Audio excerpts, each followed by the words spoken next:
Well, everybody, all good things must come to an end, and unfortunately for the Mile High After Party, this is going to be our first low vibe show. We had been 12 in a row, 11 in a row, however many in a row, with just tremendous vibes across the three of us celebrating Broncos wins. This is the first post game we're doing as a trio where we're not talking about a Broncos win.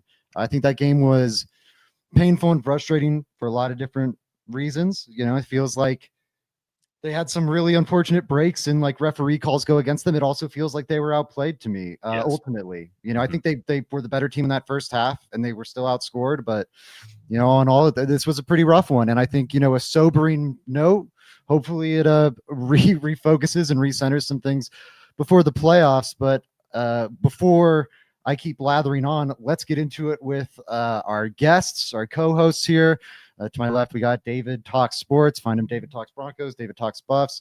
On my right, we got Mike Carmelini of Mile High Monsters. Make sure you're checking that out. Links should be in all of our descriptions below. If you're watching on one of their channels, I'm Zach with Let's Talk Broncos. Check me out. Fellas, David, I think we're all feeling about the same, but you were the most visibly upset when we all hopped in the call. Take me through it. Where are you at right now with this game? Yeah, well, I'll say this. There was this debate going on all week. Do the Broncos need to drop a game to have a good playoff run? And that's just not how I'm wired. It's not how I'm wired as a fan to ever want to see my team lose. And, man, this is disappointing because Jacksonville, they're a good team. They're a hot team. And they hadn't played in a lot of close games as of recently. And, I mean, they took maybe a couple punches that we had, but they rolled over us, man. Absolutely. They were the better team today. And it's frustrating, man, to drop a game at home. Like, one of the things I really wanted to see was see us go unbeaten at home. Like, I wanted to see that happen. And this is frustrating because we flailed in the big moments in this game, and we leave the door open for the Los Angeles Chargers over the next couple weeks, man. We could have had this thing close to wrapped up when it comes to right, like the division. Like, didn't we just need to win today? Or maybe it was coupled with their loss to the Cowboys, but this. Yep. Yeah, It's just frustrating, man. Like, this is what I'll end on because I don't want to go too long. But last year, it almost felt like we lacked that killer instinct, right? We should have handled Cincinnati. That's how I feel about it, man. And then we had to beat a Chiefs team where everybody was resting guys. Yeah. I just wanted to see us finish the job in this one, and then we can debate on how we should finish out these last couple games. But ultimately, just a lackluster performance. And I'm not really happy with anybody's play aside from RJRV's in this game. Interesting. Okay, we'll definitely get into that. Mike, where are you at? What's your instant reaction to this rough loss? Man, I'm like David. I'm just disappointed. I didn't really expect us to win out, but I didn't want to lose at home. I mean, that was just the big one. I wanted to win at home. I said this earlier on Twitter that the Broncos need this one. And what I meant by that is just to keep that home win streak going. That was rough for me. I thought that the Jaguars looked like they just had a lot more energy, and we looked flat, all that stuff. I don't know. You were at the stadium, but on TV, it just looked like the Jags were really fired up, and we weren't. I thought Bo was having a really good game, and nobody else was really. Overall, it was just really disappointing for me, Zach. I got my black hat on, so first time. Finally had to break it out, the black Broncos hat. So. It's sad. It's a rough one today. I think, to go pause it really quick, I will say everybody, let's be real. A lot of people are not going to be wanting to hop in an instant reaction about this game in Broncos country. That was pretty miserable. If you are commiserating with us, please support David, support Mike, support myself. Please like the show, leave a comment. All that stuff really does make a difference for us in the YouTube algorithm. And we'll get your comments up on the screen here once we kind of get through our opening statements. Yeah, this was really rough. Like it was there for the taking, I think, which is so frustrating. And I think in the first half, it kind of got taken from him by the refs and Will Lutz banging the crossbar. And in the second half, it was Vance Joseph in the defense, which I'll get into later. I've got some scores to settle with Vance Joseph in the defense. What the hell, guys? Rock pointing out your morning Broncos hat here. Yeah. That's funny. But yeah, this is a rough one. I will say Rod Smith came in. He comes in to KOA every week to talk about the Broncos, I think every Tuesday. And this past week he came in and he was like, I think the Broncos really need to lose one of these next 3 games. And he talked about how in 98 and in 97, actually in 97, I don't think they had they did have a loss fairly late in the season. I'll see if I can get specifics on that really quick. But in 98, they famously start the season 13-0. They lose 2 straight. And he talked about, coming off Super Bowl 32, getting that win, and then going on this incredible run. There was an element of feeling invincible. And that's kind of also looking at the 97 Broncos. They lost 2 of their last 3. Hopefully this team doesn't do that so they can keep the 1 seed. But I think there's some merit to the idea of like getting humbled right now, because I think back to like when you're in high school and you've got teachers or parents trying to tell you to, be responsible, do smart things, like don't drink and drive and all that stuff. And they say, you might feel invincible, but you're not.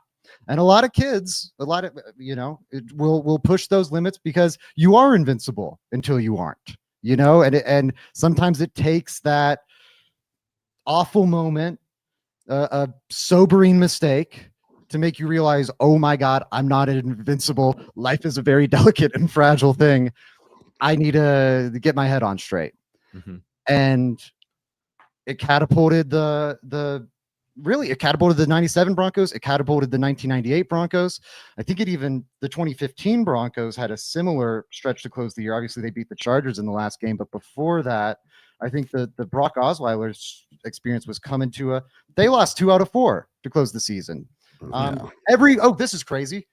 Every Broncos Super Bowl winning team lost their 3rd to last game of the season. So how about that, guys? How about what a stat? What a stat right there. Way to bring us back, Zach. Hey, you know what? That copium will go off once you guys are talking. I'll fire that off on Twitter. But anyway, so I think there is some merit to the idea of like getting recentered, realizing like, whoa, we need to wake up before the playoffs is good. Also, this team has been great when their backs are against the wall. This is going to be this was kind of the first game this season where they were playing a good team and they were the favorite. Yep. Their backs weren't up against the wall. And that's the other thing. They didn't need this win. The Jags need this win to try and win the AFC South. The Broncos had a game of cushion. They've now wasted it, but there's their game of cushion. I'm not overly worried, but it's just, man, guys, like, okay, I remember where I was going with this. Sorry. The game took it out of me. I was on air 3 hours this morning. I'm a little sleepy. Okay. And I lost it again. Fuck. I'm sorry. I'm back. All right. Let me cue you guys up and maybe it'll come back to me and I can stop having senior moments. With this loss, let me start with you this time, Mike. What went wrong? Why are we here? Yeah, just what happened? Give me your what went wrong. I think I can get existential on this, but I think kind of what you're talking about. I don't know if they were complacent or not. If they were overconfident. I don't believe in trap games at this level, especially against a surging Jags team who's at the top of their division and playing lights out football. They're averaging 34 points a game, which they got tonight, which makes our defense feel a little average. So if you want me to be specific, I am very disappointed in our defense tonight. I think that's what went wrong. I thought Bo was putting on a pretty good game until he wasn't at the end. There was no magic there. But, I mean, at the point when it was a 3-score game and the Jags were seemingly just moving the ball at will, I think it was the defense that kind of went wrong. we never. I guess we're just always waiting for Vance to figure it out and the guys to come through. But PJ Locke, I don't think played a particularly good game tonight at all. The thing about Moss is he's sort of he missed 2 tackles. So here's the thing. Well, the missed They were tackle. bad. It's all just defense under the umbrella. But the thing that's specifically about Moss is like he makes an amazing play and then a complete shit play. Like there's no in between, solid stuff sometimes with him. And that's probably just because you don't see it when you don't hear about him. But, it's crazy how he could have had a really good game, but he really impacted the game negatively tonight, as well as I thought PJ Locke negatively affected the game.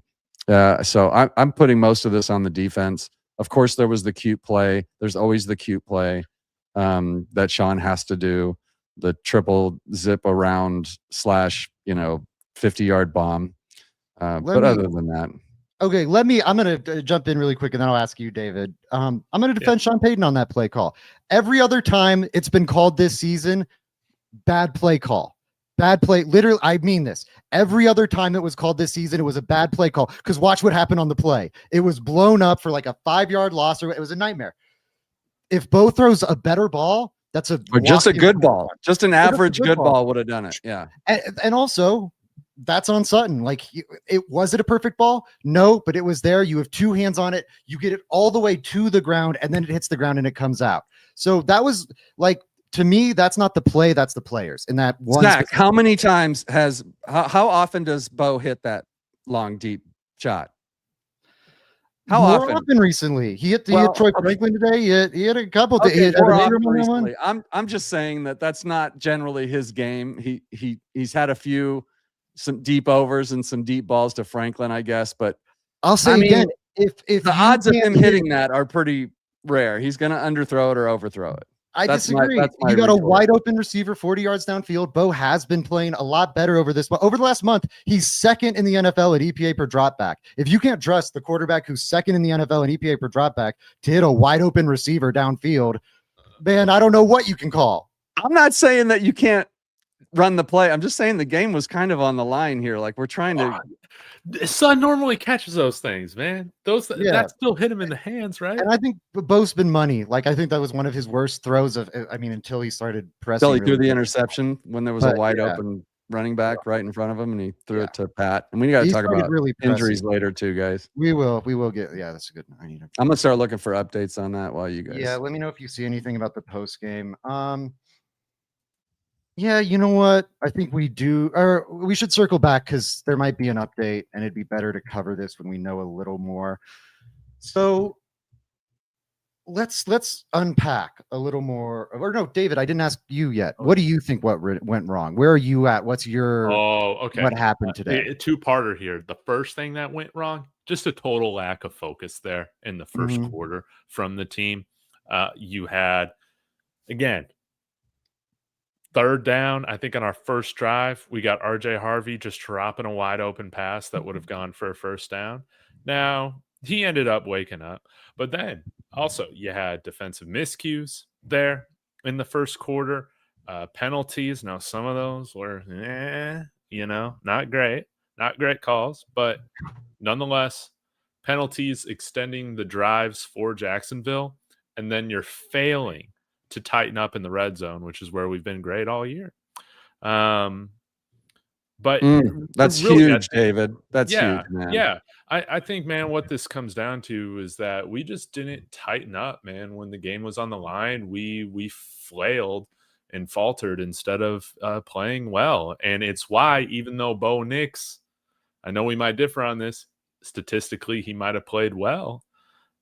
I don't think he played good, because I think when the moment mattered the most, he didn't show up.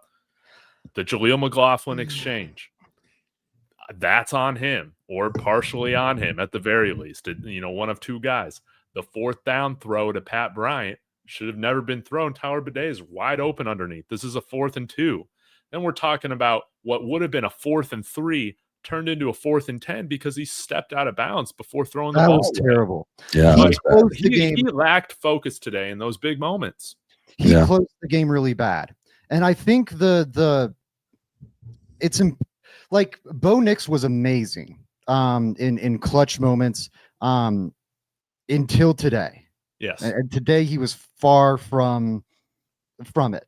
And I think that's important to remember. Like, Patrick Mahomes has had plenty of comebacks he's failed to pull off. Josh Allen's had plenty of comebacks he's failed to pull off. Lamar Jackson is more than either of those guys. And we're talking about elite quarterbacks. 2 of those 3 guys have multiple MVPs. The last one has at least 1 MVP. And there's a chance he wins a second this year. Like, Bo Nix has been awesome. He's not going to get every single one of those. And I think he gave him a chance. Now, he also ended their chances with the screw up on the read option. I don't know if that was more clear on the TV copy. In stadium, it looked to me like that was on Bo, not just like either stick. It looked like he tried to have it both ways. Like, he didn't just stick it in, I think that was Harvey. I forget if it was Harvey. It was McLaughlin. Harvey didn't.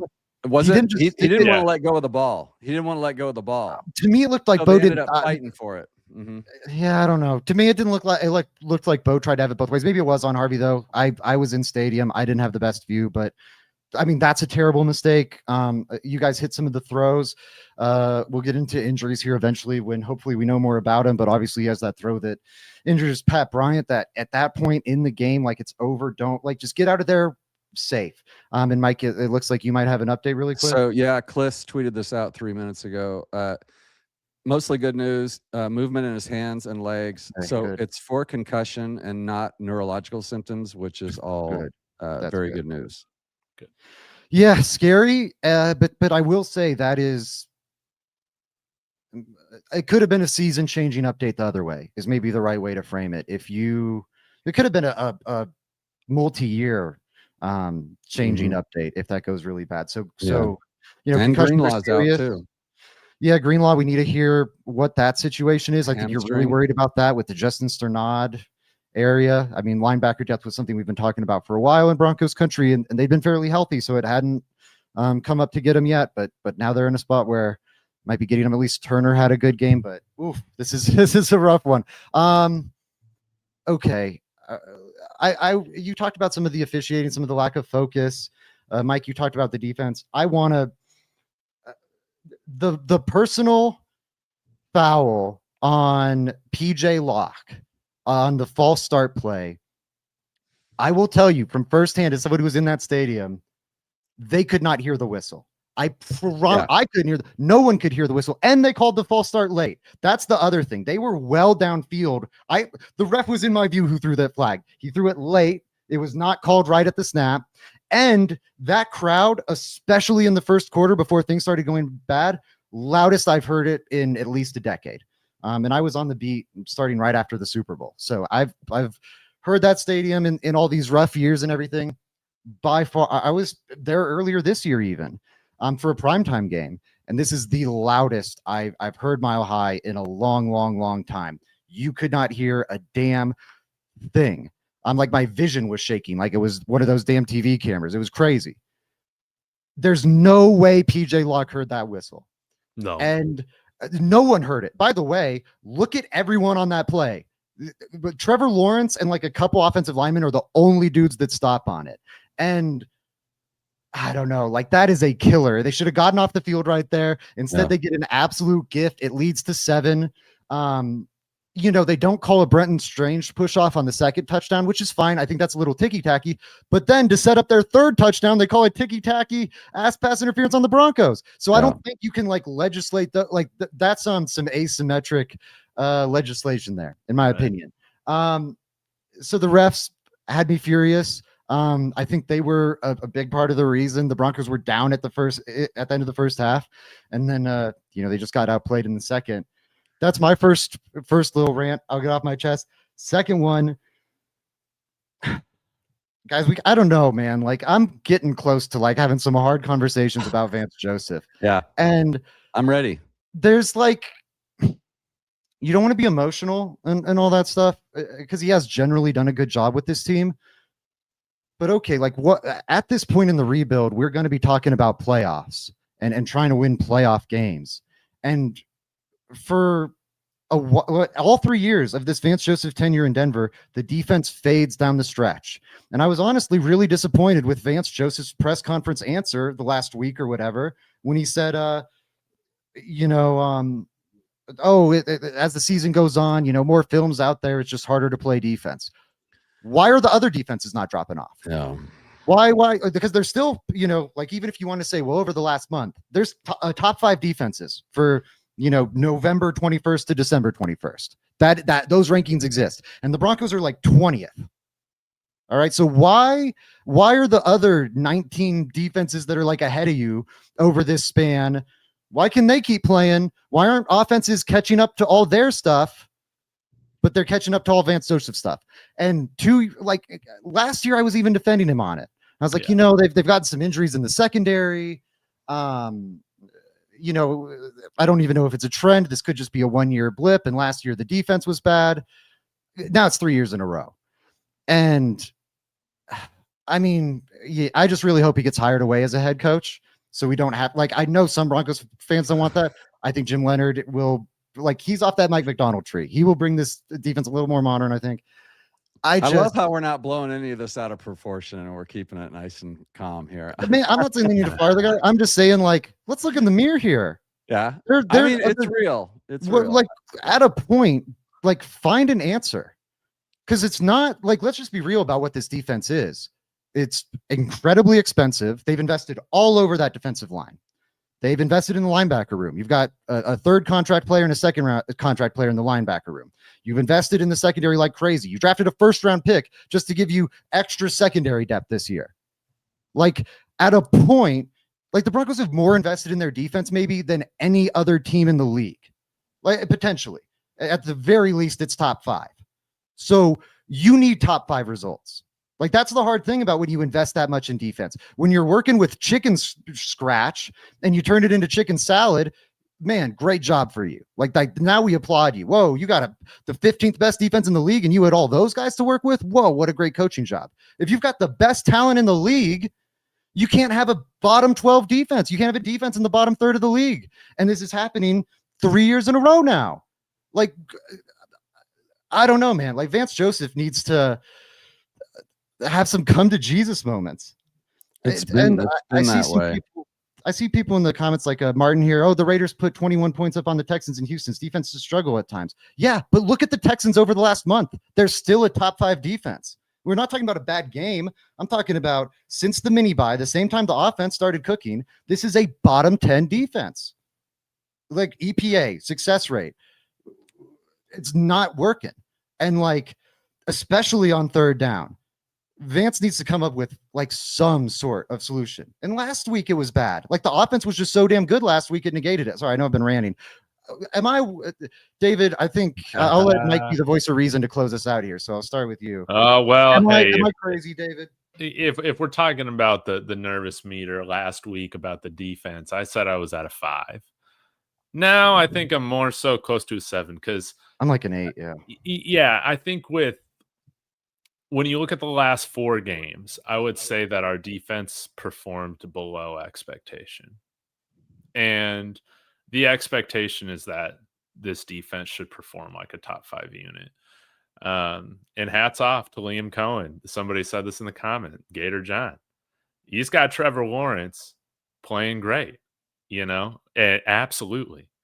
But yeah, if you're Vance Joseph, you can't allow Liam Cohen and Trevor Lawrence to cook you for 34 points at home.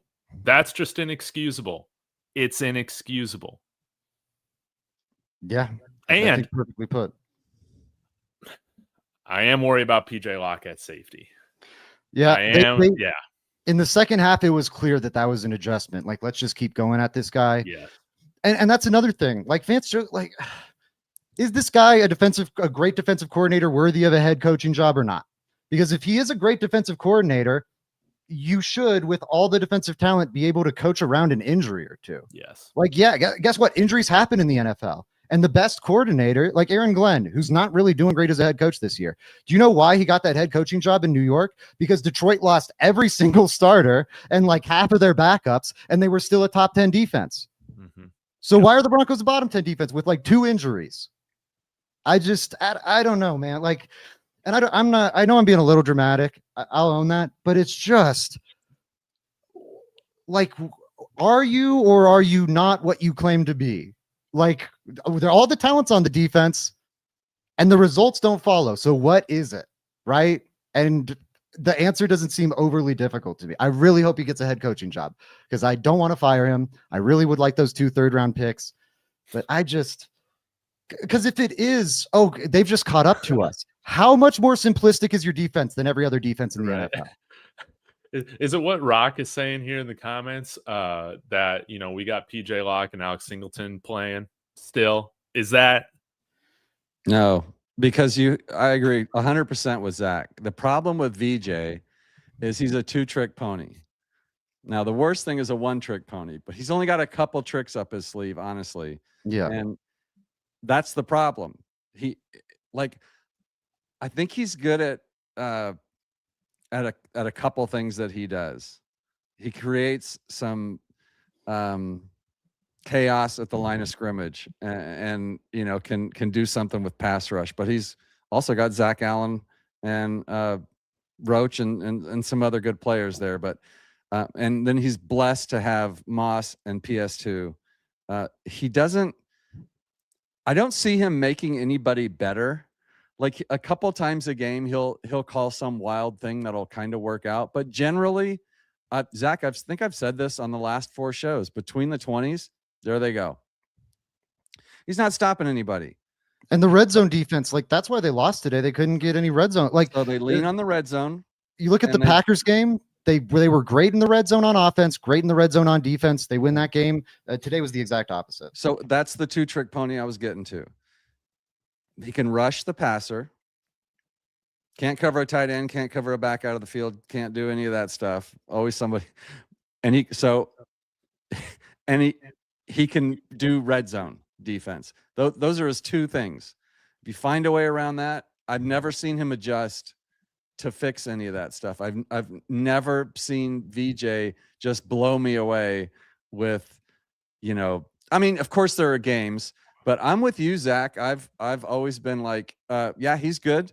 But it seems like sometimes he's just throwing darts at the board to see what works because he's got so many calls. I don't think that's sustainable against good teams. And they're definitely, like you said, it's time to look in the mirror. I think Sean's going to get involved. They're going to have to figure something out because Trevor Lawrence and these guys, yeah, good football team, but let's be honest. This isn't the best team we're going to see in the playoffs. No, but I will say I am upset with VJ, and I think like these last 2 games and into the playoffs, figure some stuff out, dude. Like this is going to tell us a lot about VJ. I think this remaining stretch. Yes. I will say in his defense, though, Trevor Lawrence played out of his damn mind today. I saw him take like 4 bone rattling hits. And after every time I saw him take one of those, I'm like, all right, we'll see if he keeps making all these passes after that one. And he kept like playing out of his damn mind. It's close to the best I've ever seen Trevor Lawrence play, especially when you factor in like the difficulty of the situation. That defense was flying around in the first quarter. Crowd was super into it. So that's, I mean, one thing I'll defend them on. I also think generally today was the opposite, but generally one thing that I would say in defense of VJ's coaching is they've been a much better second half defense than a first half defense. And that points to some halftime adjustments. Today, he got thoroughly outcoached. Like you look at what happened in the first half and then what happened in the second half, like Liam Cohen out adjusted you by a damn mile. Mm-hmm. And I just like, I keep saying the word sobering, but I think that's what comes like, the team needs to go, whoa, okay, maybe we're not as good as we thought we were. Like we need to recenter and figure some stuff out. And VJ needs to do that too. Like I think honestly, like part of the annoyance for me is his answer of just like, well, it's late in the season. It's hard to play defense. It's not for the other teams seemingly. Like, I don't know. Anything else you guys want to say on defense? I know I've been ranting and rambling. Yeah, I mean, go ahead, David. I think this is fair, man. Where was Nick Benito, man? I think it's fair that we should have seen him on the field a little bit more. And as I'm going back in the comments with my friend Vegas a little bit, yeah, with VJ, yeah, some of these players haven't played good. Either change the scheme to fit their strengths or don't play those guys. Yep, there's a And lot of we're money not over there. getting either, man. Some of those third down and long scrambles for Trevor Lawrence, completely unexcusable. But we choose to blitz and stay in man coverage on third and long. This has been a theme all throughout the season, and it's burned us. We can't have a spy. At the very least, we can't have a spy on bad. Trevor Lawrence, man. Yeah. Like any of these things. Some of I these would things are love- just back killers, man, backbreakers. I would love to see like the third down. I've looked for it and I haven't been able to find the stat. So if anyone has it, but like anecdotally, I feel like the Broncos have to be one of the worst, like 3rd and 7+ defenses in the league. And it should be the opposite. Like if I were to just like dream up my perfect third down defense, like what do I need? Well, I want great edge rushers. I want great interior pressure that can get there fast. All right, check and check. I want great corners that can lock down in man coverage. Check. Why the hell are you so bad on 3rd and long? Like that makes no sense. I bet they're better on 3rd and 5 than 3rd and 8. Again, totally anecdotal. I would like because whenever defenses or I think it forces offenses, kind of the point you were just making, like they're a little too predictable on 3rd down. Yeah. It forces offenses to go to their like designer plays and go like, okay, well, we like this look against the defense. You know what you're getting and you're able to dial up a win. Like you'll be familiar with this with Robert Livingston, David, and I don't think VJ's as bad as Livingston in this regard, but it's like, brother, if you play cover 1 every single down, whenever they need a play, they're going to go, okay, let's run the cover 1 beater. And they're going to burn your like you. Oh my God. I'm sorry. I know I'm a little, it is a little frustrating for me to see like, because Vance Joseph has done such a great job. But then like the first third of the season when the Broncos are winning games, it's like maybe Vance Joseph should be the head coach over Sean Payton. And then, and then the last third of the season, the defense can't hold a team under 28 points. They're getting the Raiders to 17 points, which might as well be 50 against any other functioning offense. And it's like, well, guys, playing defense in January, it's hard this time of year. And it's like, I don't want to hear that. What are we doing? Oh my God. And he's a good coach is the other thing. Like you see his halftime adjustments. It is ridiculous to me that they can't figure this out now for the 3rd straight season. And I am looking yes, this is my frustration. I'm looking at VJ a little sideways for it because he's the one telling us, well, it's the circumstance. It's just hard at this time in the year. Look in the mirror, man. It's not just the circumstance. No, and it's fine to be upset. You know, it's everybody calling, you know, we're elite. We're the greatest. We're this, we're that. VJ's, we're going to lose VJ. Pay him anything we can. Yeah, I mean, it's just like everything else, right? It's like, hey, fine. He's a fine defensive coordinator. But this is a team with Super Bowl aspirations, and he has not done good enough. And this has been a trend. I think these statements started coming out of us at least 6 weeks ago, the concerns about the defense. And it's just growing for me on the defense worry factor meter, whatever we're calling it. I'm at a 8.5, 9 for sure. It's weird to be a Broncos fan and be more worried about the defense than the offense. How long has it been since you could be like, hey, the offense is going to be okay. The defense, I don't know. Now, and go ahead. No, you got some stuff to get off your chest, man. I'm just here to watch it. You can clearly see how good they can be. Look at the second half of the Packers game. Look at the first quarter of this game. And so I don't know, like that's in there. It does feel like the right levers aren't being pulled to me. I'm not doing the best job running this show. My apologies to Mike and David. No, it's great, man. I'll tell you what, I love that you're emotional about it. I love that you're fired up. I mean, that's what we are here on this show, man. We just tell you like it is. It's like you want the Broncos to win and you want them to make good decisions and do the right thing. And when you see them lose to a team, honestly, that outplayed the shit out of us tonight, to be fair. They were better coached. They were better quarterbacked. They were better defended. I don't know what we did, better special teams. I don't know anything that we did better than maybe sacks, but Bo's just hard to sack. So other than that, they whipped our ass all around. And so we're trying to find somebody to point fingers at. And I think in Zach, VJ is the one that I've been honing in on for a while. So I have absolutely no problem with you going off on the defense tonight, man. It's overdue. I appreciate you. All right. I want to get into offense in a second, but first, let me look ahead really quick. We knew the Broncos had this game of cushion. They still control their own destiny from here on out. It isn't all doom and gloom. I don't want to be too down, even though I am annoyed. But David, Broncos just need to win these next 2 games. They get the 1 seed. They win the division. They get a Chiefs team that's either playing Gardner Minshew or their 3rd string quarterback. Their 3rd string. Minshew tore his ACL. Minshew's out. Oh, good to know. I was at the game, so I missed that update. Okay, so they're against their 3rd string quarterback. I think you rightfully feel confident about that one, but after this one, they better not be counting any chickens before they hatch. How confident are you in the Broncos going 2-0? I don't want to talk about 1 seed because I don't want to factor in the Patriots losing or whatever. Just focusing on the Broncos. How confident are you on them going 2-0 these last games? 8 out of 10. And I would be 10 out of 10 had we just have a victory over Harbaugh and the Chargers over the last year and a half. Yes, and for people that don't know, just to get to this comment really quick, Olajuwon, I think he's out of like South Dakota State, is the Chiefs' backup. Broncos country will remember him from the Week 18 game last year. Wentz played some of that game, and then I forget if he exited with injury or just for gits and shiggles. But whenever he exited the game, Olajuwon came in and looked terrible, and he did not look good today either. So, no, if the Broncos can't, I will tell you right now.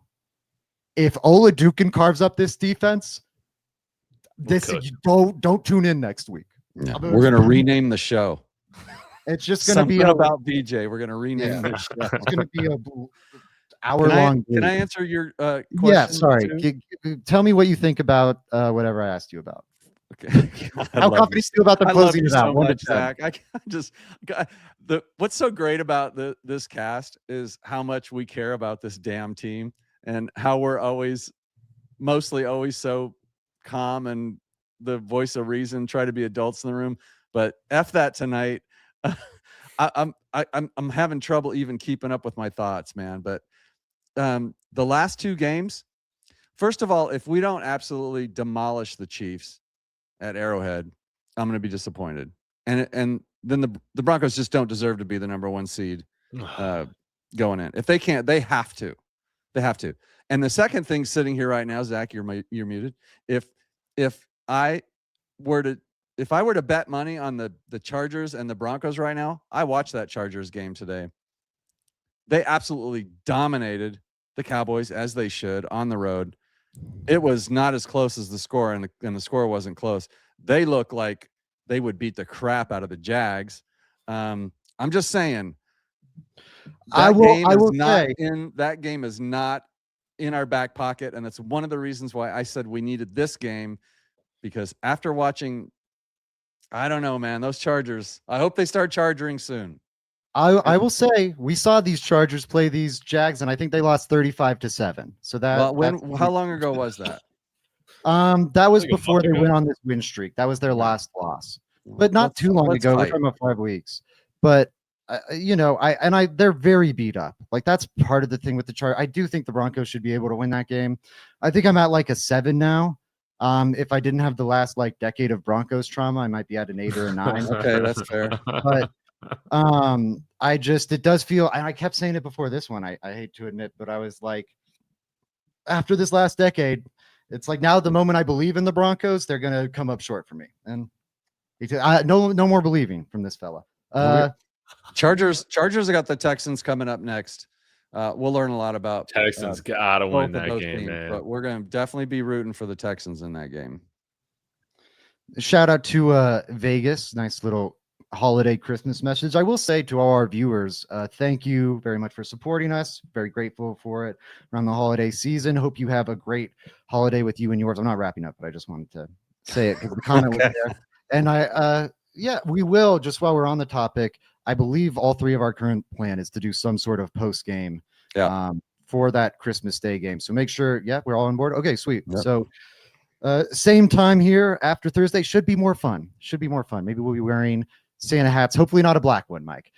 Short week. Yeah, I don't have a black Santa hat, but well, don't buy one. That'll be okay. ominous. Okay. We went over how confident we are. They'll close it out. Offense, Bo Nix, Sean Payton improvement meter. How do we feel about the head coach, the quarterback, how the offense was run today? Mike, let's start with you. Oh man. I'm gonna go flat. Honestly, the 4 drops in the first half, or Bo would have been like 15 of 17. And then I think the game just kind of got out of hand. They got out of their game. So down on Sean. I mean, I hate to do that without watching the replay. That's what's so tough about these. Like I don't really know yet, but it didn't look like the team was as ready to play as the competition. So I'm just, to make it as short as possible, I'm going to say flat on Bo. Nothing I saw today changed my opinion on Bo one way or the other, I guess is the best way to put it. I was disappointed in Sean, up against a good team at home. I didn't really like a lot of the things I saw there. I didn't like some of the 4th down decisions. I didn't like some of the play calls. So, David. Sorry, Zach. I just threw it to David. No. Hey, man, like perfect. We're running the triangle out here. All right. Yeah, I think, man. I guess like overall looking at it, it's just kind of, a stock even, a stock flat. I still trust this team. Now, maybe my trust in some of the areas are wavering a little bit, but this is still a 12 and whatever team we got. 3. Yeah. So still stock even for them. Bo had a bad game. Like, I think he had a bad game. I know you differ on that, Mike. I think I know he had a good. He started out the game really good, but at the end of the day, no, it wasn't a good game. No, he had a fumble, he had an interception, he got ugly. He almost killed Bryant, which he took responsible for, by the way, Zach. That's good. Yeah. So, bad game from Bo, and I'll piggyback on what you said, Mike. The team just wasn't ready, man. We might have been feeling ourselves a little too much, and I'm never one that says we needed a loss. I feel like I'm in the minority when it comes to we've been saying that on this show, David. Yeah. And our other one. Like, we didn't need a loss. We needed a win. I don't take losing or winning for granted, man, like that. So this was just a bad week. I'm really thankful we only have to wait till Thursday to see this team hopefully chomping at the bit to go out and win. And that is one thing about that pivotal game against the Chargers now. Broncos are going to have a short week coming off it. Mike, do you want to add something before I do? Just a real quick update because it means a lot. The Patriots and the Ravens are going at it. Baltimore is up 7, and what's his name? The quarterback for New England, Jackson Drake May just got picked off in the red zone. So looking good, right? So far with Baltimore. I picked them to win. They better not let me down.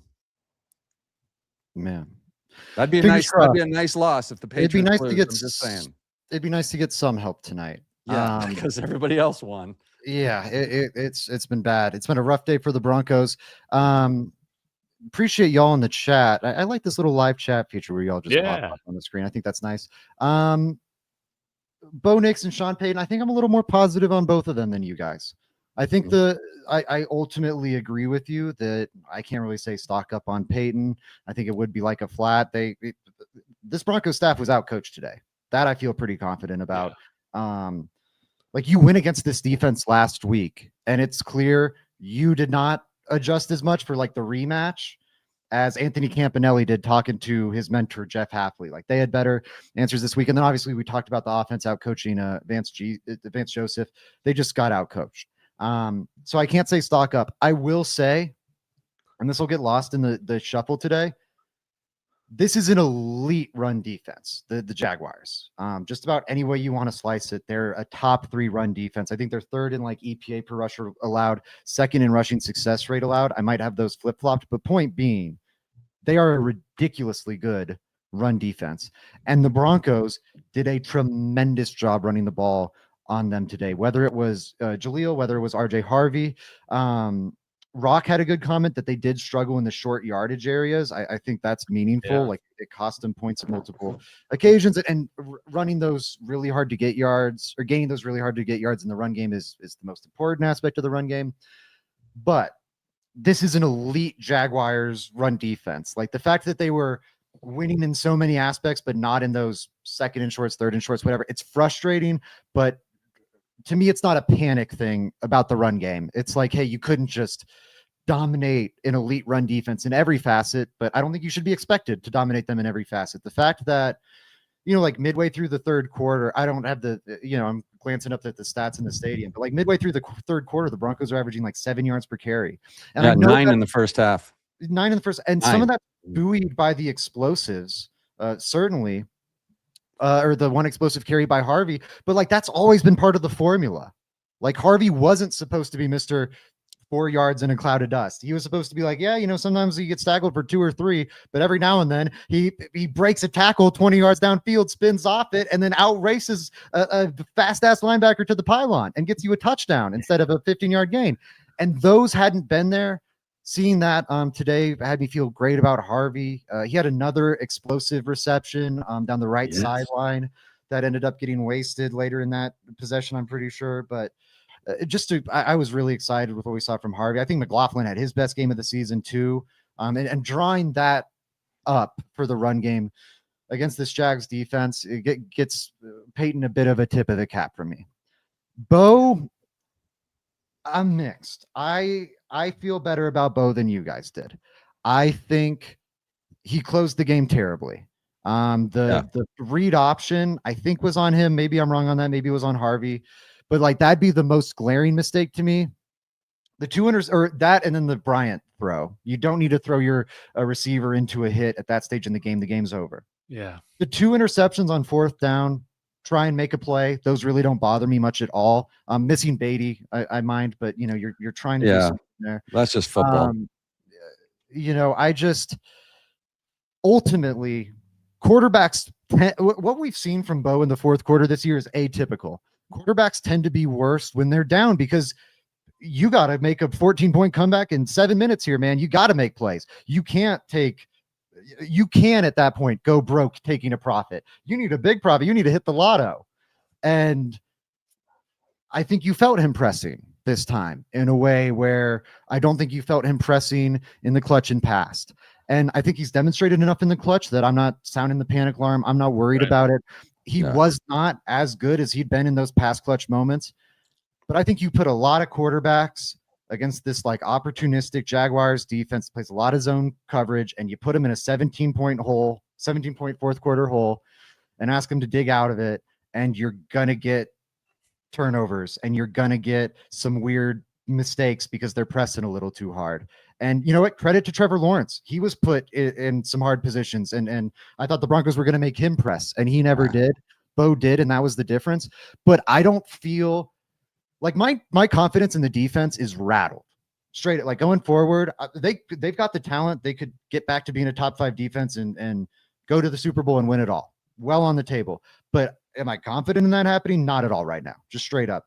My confidence in Bo, after the Jets game, after the Giants game, it was a little rattled. Right now, I feel very confident in Bo. Yeah. I trust Bo to go out and win that Chiefs game for the Broncos. I trust him to go toe-to-toe with Herbert, even though I think Herbert's the better quarterback right now. Like I think he's been awesome this last month. I cited it earlier in the show. Over the last month, he's second in the NFL in EPA per dropback. EPA per dropback, by the way, is the best MVP indicator in the league. Like it is the best MVP predictor. You look at first in EPA per dropback over the last decade, you're going to see 9 MVPs. It's a great predictor. This guy's second. Over the last month, he's playing at a damn MVP level. Like that ultimately is something I guess I'll hold on to leaving this Let's one. Go. Let's go. We are so spoiled. Give me man. that nerd stuff. That's what all this is how spoiled we are because we've been Steak winning too and buttery. winning and winning. Steak too juicy, lobster too buttery. Yeah, guys, exactly. I got to get into, so I got into the run game there. Got into a lot of elements of offense. Excuse me. Is there anything else you guys want to say on the offense or Yes. anything else you want to say on offense? Go. Everybody dropped one today except maybe Troy Franklin, or did he drop one too? I think he didn't drop one. I think you might be right. Oh, And that's big great. drops too. Big drops like the Pat There were big Bryant drops. one. There were a lot of different like sliding doors moments in this game. Like if Lutz hits that chip shot field goal, the math for the comeback is very different for the Broncos. Yes. I think that was a really important miss that I knew that was gonna had a big impact the rest of the way, that like wasn't always obvious, but I think was felt throughout. And then the Pat Bryant drop at the end of the half. That's a 6-point swing. Yep. He catches that ball. Broncos probably at least get 3 there, and the Jaguars probably don't get anything. It's a drop, so it's Broncos get nothing, Jags get 3, and that's lots of that. Yeah, and on the run game too, I just want to echo. I've said it to you guys. I'll say it again. RJ Harvey, and actually Zach said it tonight on the show already. He loses 2, he loses 2, he gains 1, he gains 3, he goes for 12. He loses 2, he goes 3, he goes for 40. Tonight, he only had 7 carries, averaged 7.1 yards. I mean, Jaleel got 7.4 yards per carry. So that's 2 different backs. So on their opportunities. And by the way, Harvey, nobody steals Harvey from me from tonight. He's my MVP. Harvey is getting bagged on by Colin Cronin on my text like all night, like he's not the one and all that. And I can't wait for him to watch the show because I know he will. So I can tell him wait till the end of the game. That's just how it works with these guys. But he had 71 yards in receiving tonight. Let's go. I mean, the guy is a weapon in his rookie year, and we don't have the big back. So he's being overutilized in some ways. He's having to do all the between the tackle type stuff. But guess what? That 38-yard touchdown run, that was between the tackles. So I wouldn't count out RJ Harvey yet. I'm still maybe higher on it than others, but there were still good things to take from this game. Yes. On offense. And if this is this is one of Nix's worst games, which I heard tonight, for 350 yards, his 59.6 completion rating or percentage is not what you want to see over a season, but everybody's going to have a game like that. I mean, he still had an 81 rating. His average pass was 7.5, and he had the one, you're right. He was pressing. He threw the bad. Also, I think he was expecting Bryant to come back to that ball. I can't imagine he threw that with anything else in mind, because the guy was right there. That's kind of one of those that Court would have stopped and turned around and come back and made, and he threw it to Bryant, and Bryant's just coming back. So I kind of forgive both players for that one, even though it was a bad pick, mostly just because Beatty was wide open. Actually, there were 2 other places that were wide open on that play, and that was kind of it for the game. Yeah, it was. And for the offense.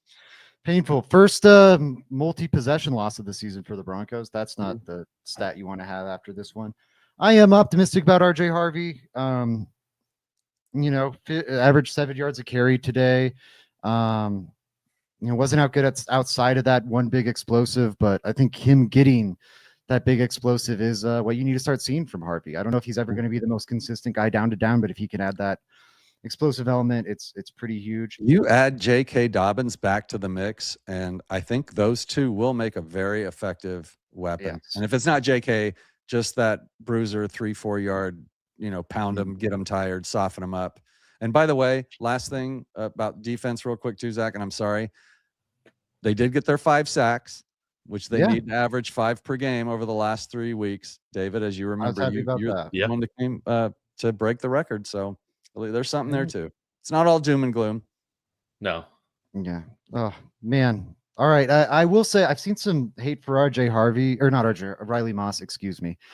I thought he had a good game. Like, he missed those 2 tackles. It was horrific. And those are 2 awful They were bad tackles plays. to miss. Yeah. They were like some of the worst defensive plays of the game. But I guess Riley Moss was getting cooked today. If we want to say like he hurt the team or whatever, I think you can say that. I do not think he got cooked. He had some big plays. He kept the team alive with that PBU in the end zone. PBU. So that's the thing though with Riley. It's always something. There's always a big play that happens. His bad plays end up being like the biggest play. That dude's got the worst damn luck. I'll also say this, and I'm sorry, JV Top Flight. I'm not trying to pick on you. I'm just going to be very, very real. No. I would be legitimately, maybe not shocked, but very surprised if Justin Simmons was added to this roster, entered the starting lineup ahead of PJ Locke, and the defense didn't get obviously worse immediately.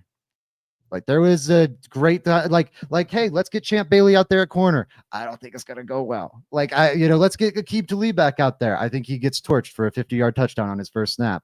Like Justin Simmons could have been brought back by the Atlanta Falcons for very, very cheap last year, and they willingly let him walk. And any team in the NFL, like the Bills, have been desperate for safety help. The Bills are a team trying to win a Super Bowl right now. Desperate for safety help all year long. Run a defense that Justin Simmons should fit. Why isn't he in Buffalo? Why are they calling other dudes off the street and not Justin Simmons? Like, I know we love Justin Simmons, and he got us through some dark, cold years here in Broncos country. I will always love Justin Simmons. I'll push for him to make the Ring of Fame or Ring of Honor, whatever it's called nowadays. But man, he's 32 years old. He's not a starting caliber NFL player anymore. Yeah. And he was not aligning with Sean Payton's locker room, I think is a good way to put it. That's true. And also, it's probably not the type of safety we need right now either. What we need is JL Skinner out there, baby. Let's see what he can do. Oh, shit. Did you see what happened to Turner Yell? Yeah. That's a legit. Oh, yeah. He got injured. I feel terrible for him. I saw that one and I was like heartbroken. Gosh, that was heartbreaking. First game back after missing 2 seasons and now another injury. I feel terrible for DTY. Enough bummers, though. Are you guys ready for stars of the game? Is it time for Skinner, though? Seriously? I mean, I don't know if it's time for him. It's at least a realistic idea. Okay. Like, that's my thing. Something to talk about, right? Like Skinner versus Locke. That's a real conversation we can have. That's what I'm saying. Like Simmons versus Locke. Let's talk Aqib Talib versus Riley Moss while we're at it. Like, let's talk. Hey, maybe TD's got some left in the tank. Yeah, maybe 58 will come back. Yeah. It was great. It was such a fun time, but it's over now. It's sadly. over. CJ's not coming back through the doors either. You know what I mean? Like, whatever. Okay. Stars of the game, fellas. Are you ready? Let's do it. Sorry, David. I'll let you rip off this Band-Aid fast. Who's your star? Oh, I'll piggyback on what Mike had to say. It had to be RJ Harvey. 100. So you stole mine, even when I told you. You just stole it. Oh, well, I thought you were going to go with someone different because you talked about him so much. God, you're such a cruel. That's what you get for picking second. I hope I can unsend my Christmas present to you. Yeah, I'm definitely going RJ Harvey in this one. 120 combined yards. Second leading receiver, leading rusher. Yeah. The one guy on our team is making big time plays consistently. So hats off to him. Let's get him the rock more. I love it. I would agree. I thought he had a really nice bounce back game. Happy to see that from him. We kind of already hit a lot of what I wanted to say about Harvey. Mike, where are you at? Well, I'll take Sutton.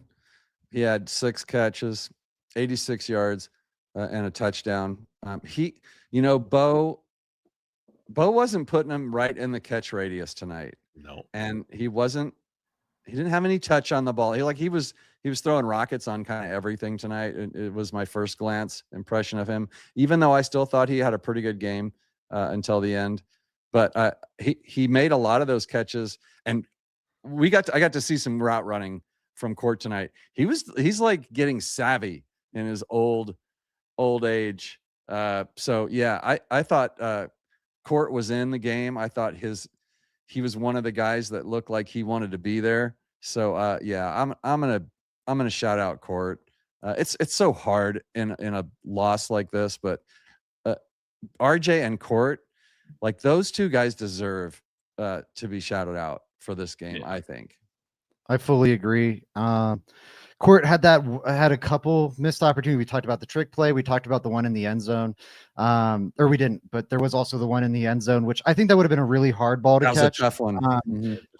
Bo needs to have a little more touch there. I know it's red zone and it's a tight window, and so he definitely needs to put some heat on that. But maybe ratchet that down a notch or two, and it's a catch. But Sutton also probably, you get 2 hands on it, you should catch it.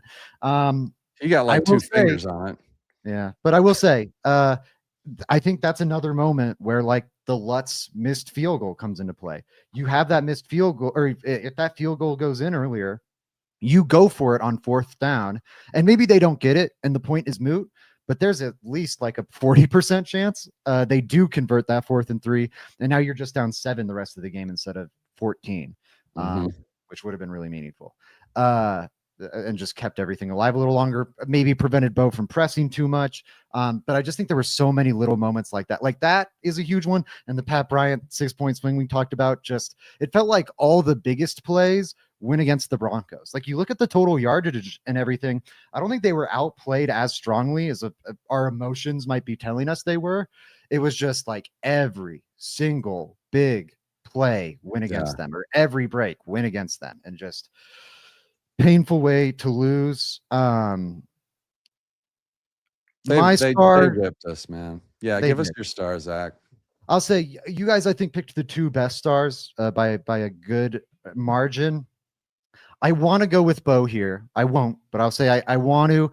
His opening touchdown to Sutton was great. I think if he doesn't play this game or play as well as he did today through like the first 2/3 of that game, it's over a lot quicker.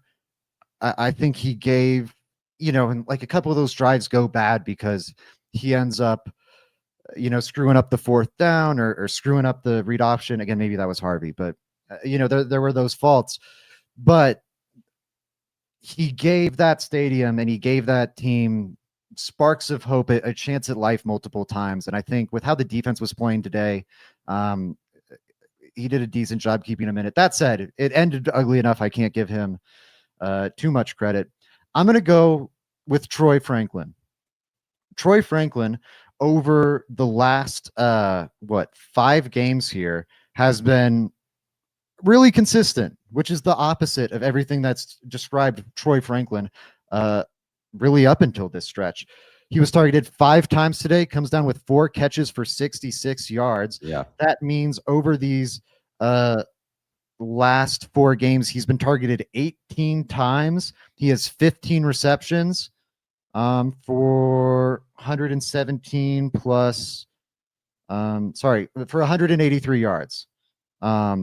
So 15 of 18 for 123 yards and a touchdown. Hopefully that's some semblance of him blossoming. Also, there was a really ugly Troy Franklin stat that came out earlier this week. Second most targeted receiver on deep balls this year, only 1 catch. He's 1 of 6 entering this week. He was 1 of 16 on 20+ yard targets to him. Came up with a huge downfield reception today. I think it was 30 yards from him. Yeah. I hope it was 30. I hope it was 30 yards and not 20 yards. Hey, well, he'd be either way. He's 2 of 17 now. In general, I enjoyed what he did today. I'm hoping he's turning a corner. They're going to need it if Pat Bryant misses any significant amount of time. How did you guys feel about Franklin today? He built on his solid performance last week. Yeah, so that's good to see. That's a silver lining. That's a positive you can take out of this game. Is he was one of the few guys that did not suck today. Let's go. Yeah, I thought he looked good. He made a catch that I thought was Court at one time, and it was him. And he's catching with his hands again. So when they don't catch with their hands and they catch with their bodies because they've lost confidence. He's catching with his hands. He looks fluid. He's not jumping when he catches. He's still running at full speed when he makes a lot of those catches. And I've liked what I've seen. I've said this earlier in the year. I stand by it. This guy is going to blossom. He's going to be a star. I definitely feel that. I'm very happy with what I've seen from him. I think that's a great call out. And that's 2 weeks in a row that we've called out Franklin. So that means something too. If it comes from the LTB after party, it means something. Yeah. He's probably watching, to be honest with you. Harvey getting some shout outs too in recent weeks. I'm starting to come around on my copium now. The IV drip's working. They still control their destiny.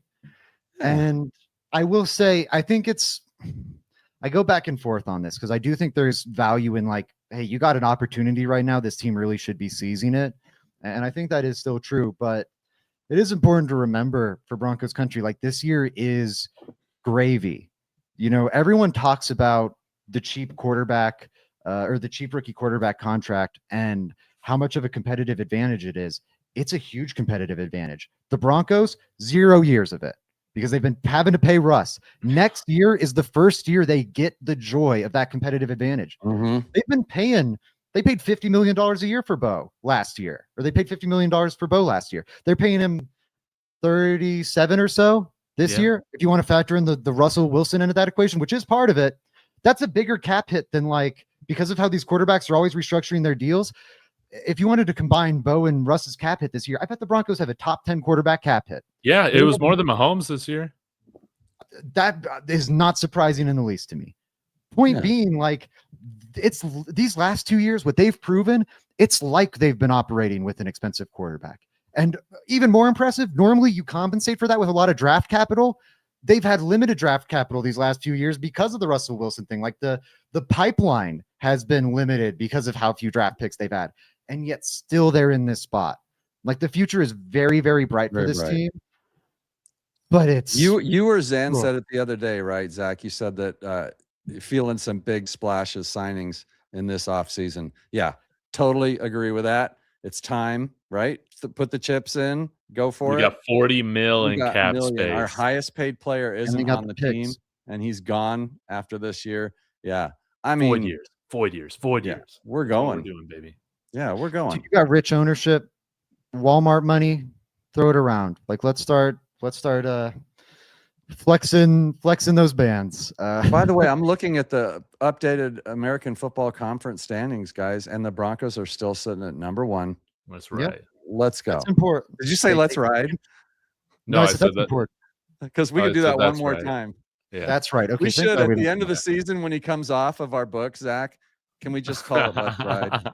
Just for one. No, I think that's the you're on one of those horses at the grocery store. I think it's finally stopping and you can stop riding it.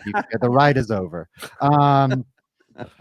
Let's ride from rocks. Let's not go back to those bad days. I want to get to this question because I have kept throwing busts. Okay, wasn't it Jaleel who fumbled or misread the play? Possibly. I need to watch the film back on that. In stadium, it looked to me like it was on Bo. Did they give a fumble? It's hard to analyze these things. I don't know. The commentators on the CBS broadcast, they seem to think that it was more Bo's responsibility than McLaughlin's. Okay, yeah, I would defer to them. Bo tried to yank it out of his hands when the running back had committed to holding it. That's what I was saying before. And then Bo just yanked it out like he wanted it back. But it was established that the running back had it. I was just saying, it was just a bad exchange. They must not practice it enough because normally you just get a feel for it. But obviously he had it in his belly too long, and then the running back clamps down, and that's when the quarterback says, okay, well, that's what we're going with. It's normally up to the quarterback to make that decision. So that's why this kind of thing normally goes on the quarterback anyway. But this was definitely established that the running back was going to keep it. And I still thought it was RJ, but I'm being told now that it was Jaleel. I thought that was on Bo, but it was just bad. It just looked like it wasn't practiced enough, and I think they should run more of that. Actually, God, how far did Trevor or Lawrence have every time he had a little RPO run around the end because Cooper wasn't keeping him in. Nobody was keeping him in. He had 12 yards right in front of him every time. I know. And now that we're talking about the run game a little bit more, I'm wondering, maybe this was kind of because we got down into a deficit. But do you have to do this when you're in a deficit? Just go pure gun all the time? It really felt like maybe that was also something that had to do with the second half just kind of dwindling. I don't feel like we were under center enough. I'd push back on that a little. Maybe they weren't under center too much. Maybe but they were running the ball still a lot late, and running the ball fairly effectively on some of those, last gasp desperation drives. Yeah. What I meant though is why do I like him under center? Bo is just even with, I don't know. I just feel like it keeps him in rhythm more, and he just wasn't in rhythm. It makes him better. No, if they did dial down the under center in this game, they've got to dial it back up. That's helped unlock him over the last month. Excuse me. Closing statements, guys. Unless I'm missing anything here. It still sucks to be a Kansas City Chiefs fan, baby. It's time to go BTA on Christmas. I can't wait for it. I hope you're right, David. Mike, how are you closing us out? I mean, thank God for short weeks, man, because we don't have to wait till Thursday, or Yeah. we only have to wait till Thursday for the Broncos to wash it out, to get on the old bidet and clean out the, of the stench of this loss. So it's not the end of the world. We've won a lot of games in a row, and so this show, it just goes to show you, like, it shook us, and it shook our fans, it shook everybody in the chat, and it should. I hope it shook the team. But hey, no time to wallow. You got to get to practice, and you got to work it out, because we're playing again on Christmas, and we will be right here for you after that win. I promise that win. I'll be surprised if the Chiefs even score a point. Oh my God, Mike! I hope you didn't. Oh man, I need that. I don't have a jinx. If there's any jinx, do you want to talk about jinxes? Oh no, I was the jinx today. Do you want to talk about the real reason we lost this game, Zach? Oh no, I know everybody. Okay. I'm here to announce. This is my press con. I'll make this part of my closing statements. I need to do like the Peyton Manning tearful, like, I love you, football. No, I'm not going to any more Broncos games for at least this season. Next season, I'll give it a try. I'm going to give it a try in the preseason next year, and we'll just test out the water. We'll test it out there, where it doesn't matter, and we'll see what happens. Why don't we all go? We should all go. I'm dead serious. Let's all go to a preseason game next year together. We'll go to a preseason game, and then we'll test it out. My girlfriend, we got hooked up last second through a work friend of my girlfriend's, who couldn't make the game. She tore her ACL, so we were able to go. That's terrible.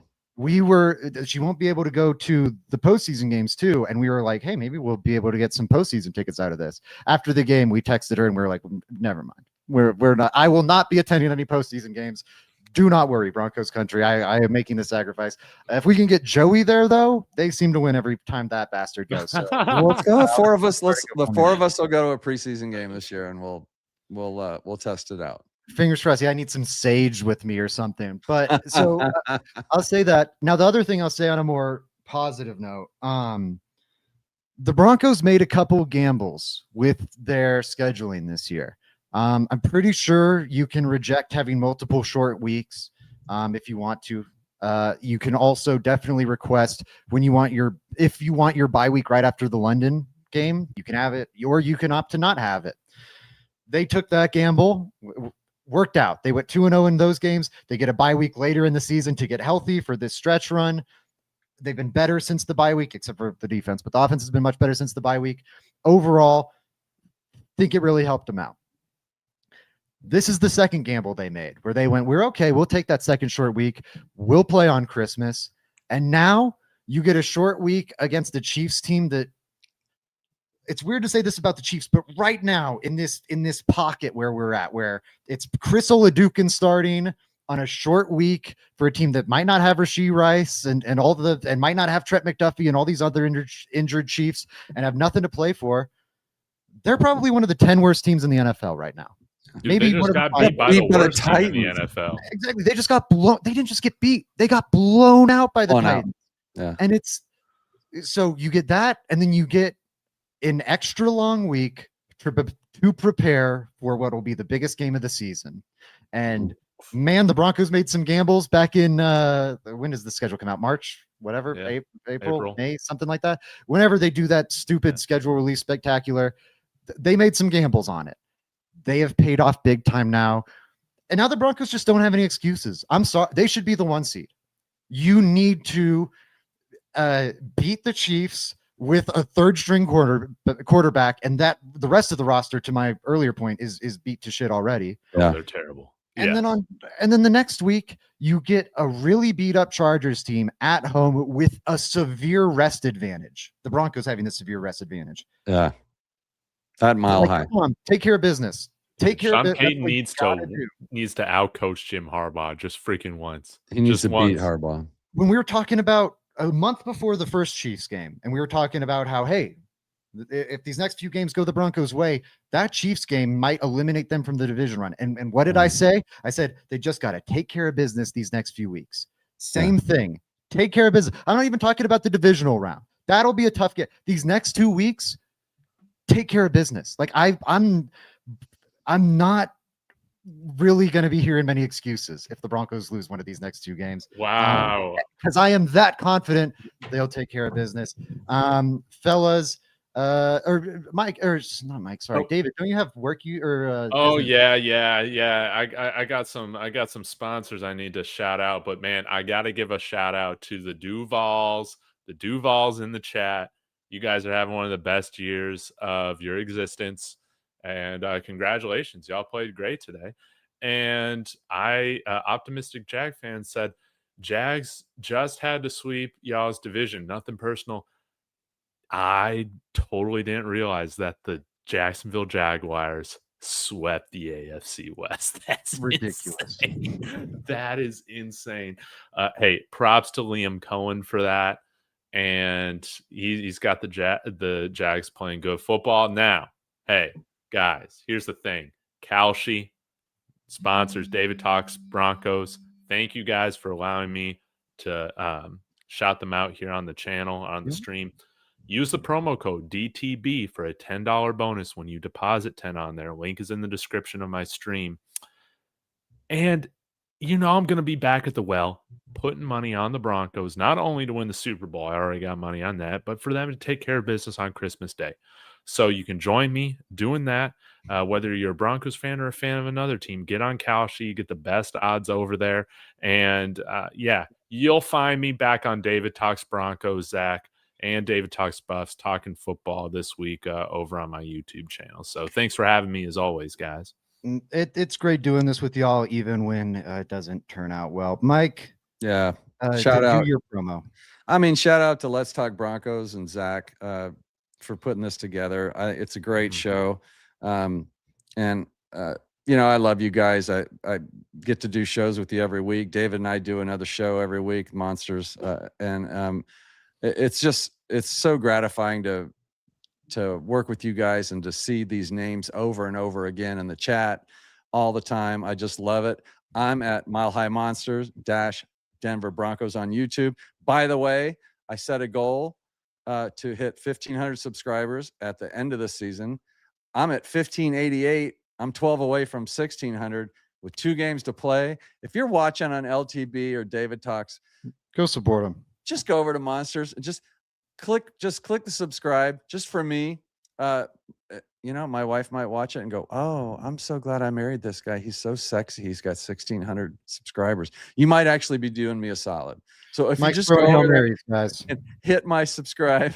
What's that? I said Mike's throwing Hail Marys, guys. We got to help Hail Marys. I mean, it's Sunday night. It's early. Anything could happen. If I wake up to 1,600 tomorrow, man, that would be awesome. And so shout out to you guys. You follow us all on Twitter. I see you guys over there. I do want to just say sorry to the chat. We're gonna have to figure something out. You know what? If this show keeps going, we're gonna get somebody to just sign in to help us just keep up with the chat, because I think this is so many awesome chats tonight, and it's just so hard to. We're so emotional. We're trying to listen to each other talk because we want it to sound. We converse here naturally. We're not putting on an act or anything. And if you're not listening to your co-host talking and you're in the chat, you're missing stuff. And so I apologize that we didn't get to the chat a lot tonight, but it's just hard to do. I'm glad we got it all up on the screen so you guys could at least see everybody. And it's great having everybody back every week and seeing those names, Zach. So just loving the show. And next week's show, or Thursday Christmas show, is going to be a victory, guaranteed, 100%. Carmelini guaranteed, 100%. I hope you're right, Mike. No, you don't have to. Thank you, everybody, for supporting us. Please find us over at Let's Talk Broncos. We got a lot of good stuff. Hey, I think we'll see. I think these next coming months are going to be big for LTB. I'm feeling optimistic. Prayers up for Pat Bryant. Prayers up for Dre Greenlaw. Fingers crossed we get some good news there. We'll be back after the Thursday night football. It is Thursday night football. Yeah, we're back after Thursday night football on Christmas Day. Everyone tune in there. You got a Monday show? Yep, we got a Monday show on LTB. Thanks for reminding me. We'll be Tuesday. Sorry, Tuesday altitude adjustment. Wednesday we'll be back on LTB. I think if Joey and Bree can make Christmas Eve work, we'll find that out. And I will shout out really quick one Jaguars fan. Shout out at Optimistic Jags fan saying all love was a nail biter of the game like every game as a Jags fan. I was about to make a really mean joke about Jacksonville and about Duval County. And I'm not going to purely because of him saying all love and leaving it on a positive note. Now I would feel like a dick to make fun of. Yeah, congratulations. One of the worst to you, counties Jack. in Florida. But until next time, everybody, let's go Broncos. Go Broncos. Go Broncos.